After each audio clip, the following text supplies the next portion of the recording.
mudanças climáticas é um problema mundial.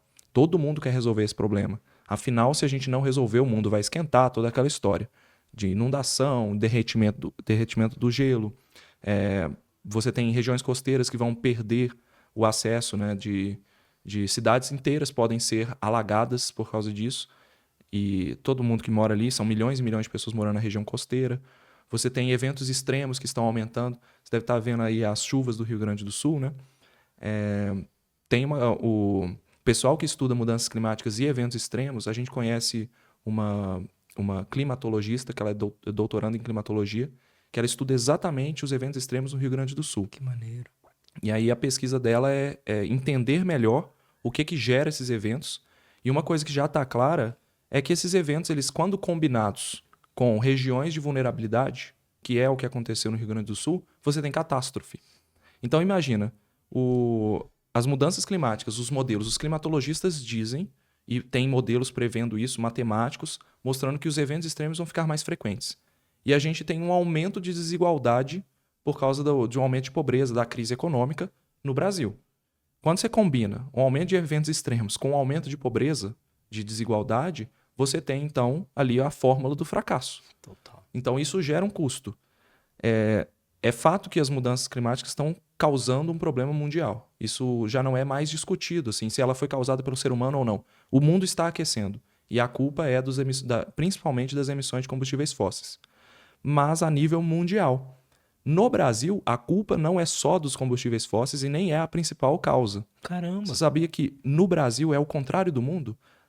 O mundo inteiro, os países desenvolvidos, os países, principalmente China, por exemplo, tem muita indústria. Faz sentido. Eles estão queimando combustível fóssil. Carro, avião, indústria, produzindo e liberando carbono. No Brasil, a principal fonte de emissões não é o combustível fóssil, é o desmatamento.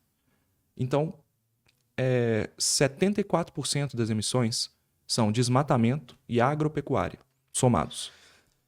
E desmatamento, ele emite carbono não só porque queima a floresta, mas porque ao derrubar árvores e ao destruir a floresta, as árvores elas são feitas de matéria orgânica. Matéria orgânica como nós, carbono. Então, quando você derruba, você está, de certa forma, emitindo carbono e deixando de capturar. Porque a árvore, na hora que ela cresce, ela captura carbono. Ela respira carbono para gerar oxigênio. Você faz a fotossíntese, né? Então, ao eliminar essas árvores da natureza, a gente está emitindo mais carbono.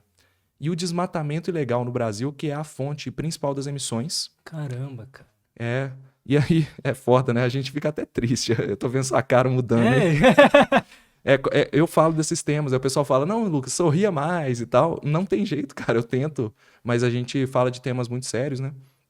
Então, Pô, e esse é um tema que é muito ignorado, cara. Quer dizer, fala-se muito, mas deveria ser falado muito mais, né? Pelo menos eu tenho essa impressão. eu acho que é porque... Não, eu não vou ser pretensioso aqui, mas eu tenho uma visão de que a gente comunica mal essa questão. Porque as mudanças climáticas, elas não são um problema que é fácil de prever na sua vida hoje. Assim, a Covid, por exemplo, ela foi fácil de comunicar o problema, porque se você não se proteger hoje, talvez daqui uma semana você vai ter um problema.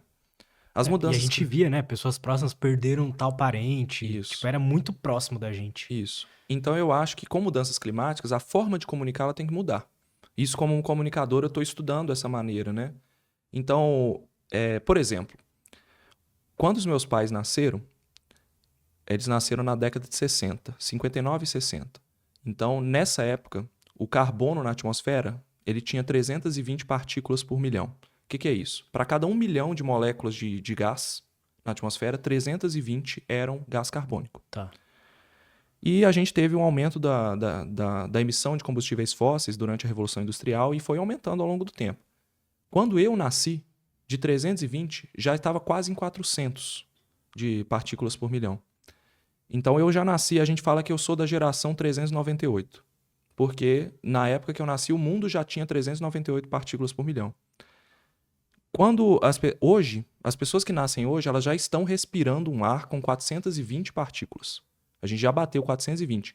Então, em menos de 10 nos 23 anos, eu tenho 30 anos, de 2000 até 2023 a gente aumentou praticamente 40 partículas por milhão. Dá mais ou menos, é mais ou menos isso mesmo, 398, não, 22 partículas por milhão.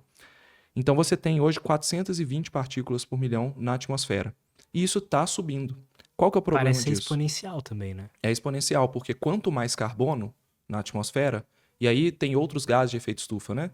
Você tem o carbono, ele é um gás, além dos... Tem outros que eles mantêm o calor na atmosfera. O Sol bate no planeta e vai refletir. Tem várias formas de refletir. Ele reflete e o carbono segura isso dentro do planeta. Então, ele absorve o calor e fica ali o calor retido, como uma estufa mesmo. Quando você entra numa estufa, ela é quente porque tem um vidro ali grosso que vai segurar o calor e o ar ali dentro aquece. O carbono, quanto mais carbono, mais rápido é esse aquecimento. Então, a gente está vendo o mundo aquecer. Os dados mostram que o mundo já aqueceu 1,1 grau. E eu acho que a forma de comunicar isso não está sendo muito eficiente. Então, Você vai morrer. Tem que se falar você assim. fala. Não, mas pior que se você falar que vai morrer, já era. Então, vou morrer, todo mundo vai morrer. Verdade, E amanhã, então não vou fazer nada. verdade. Então, eu gosto muito de falar dessa questão do carbono, porque quantos partículas por milhão de carbono vai ter quando o seu filho nascer? Então, você pensa em ter filhos? Penso. Sei lá, daqui quantos anos? Pois é. Isso é algo que desanima um pouco. Pois é. E aí, eu penso em ter filhos, penso em ter netos e tudo. A partir de 1.000 partículas por milhão na atmosfera, a gente já começa a ter problemas como sonolência, dor de cabeça. Então, a gente está respirando um ar poluído. Por exemplo, o ar da cidade de São Paulo ele tem naturalmente um pouco mais de partículas por milhão por causa da poluição dos carros e das indústrias. Mas imagina você ir para a roça, um lugar teoricamente limpo, e de repente você está lidando com 500, 600 partículas por milhão. Que já é um lugar fechado, só que é o ar livre.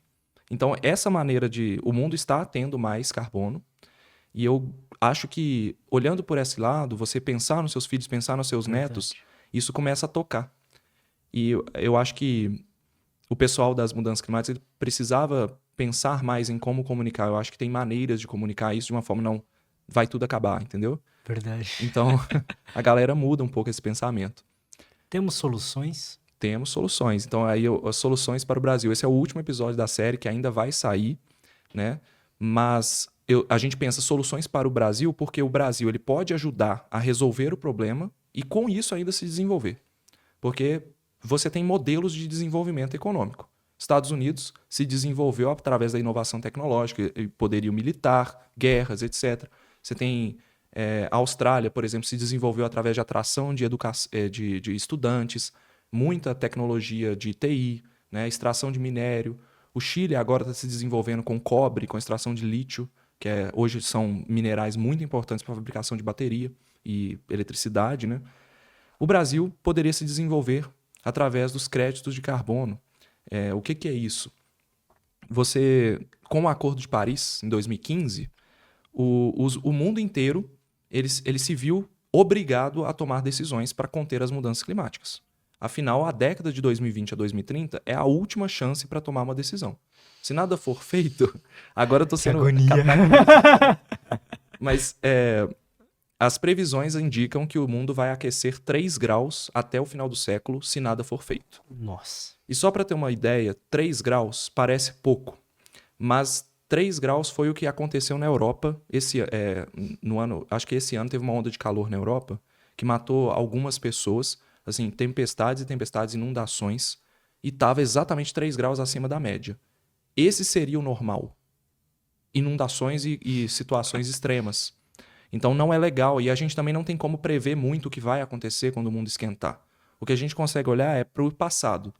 Então o mundo já esteve mais quente, ele já teve muito mais carbono na atmosfera.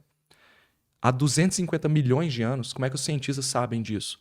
Eles pegam rochas, sedimento de rocha mesmo, e fazem análise química na rocha para ver o que tem ali dentro. E aí eles detectam a concentração de carbono, porque o ar ele interage com a rocha e vai fazendo reações químicas ali e mudando a composição da rocha. Então você consegue medir quanto que tem hoje, quanto que tinha numa rocha que estava enterrada há 250 milhões de anos. Que maneiro. E eles vão medindo a concentração. E há 250 milhões de anos, pela composição das rochas, eles viram que houve uma grande erupção vulcânica. Assim, muitos vulcões entraram em erupção ao mesmo tempo. ao longo de 75 mil anos e aumentaram o carbono da atmosfera de 400, mais ou menos, que é o que a gente tem hoje, para 2.500. Isso disparou uma das maiores extinções em massa da história, matando mais de 70% das espécies animais e plantas da natureza. Então a gente está falando de o mundo mudar completamente, ao longo de 75 mil anos. Nos últimos 200 anos, se a gente está falando de uma escala muito pequena, a gente aumentou o carbono na atmosfera. Então a gente acredita que vai acontecer algo semelhante. Algo que, se nada for feito, o mundo esquentando muito, a gente vai disparar extinções em massa. E as evidências estão aí. A taxa de extinção hoje das espécies, ela já pode ser considerada uma extinção em massa. Porque o ritmo em que as espécies estão desaparecendo, ele já é maior do que o que seria normal. Então a gente já começou a disparar uma extinção em massa, que eles chamam de sexta extinção em massa, né? Então a gente já está vivendo isso, só que é difícil de ver. Tá nos artigos científicos, ninguém está falando sobre isso. Então fica muito no meio científico. E aí eles falaram, se a gente não fizer nada até 2030, o mundo realmente vai caminhar para esse cenário e a gente, infelizmente, vai ter o interestelar. Você não consegue plantar, você não consegue... Vai ter fome, sabe? Vamos ter que procurar outro planeta para viver e virar como parasitas, né? Igual gafanhoto.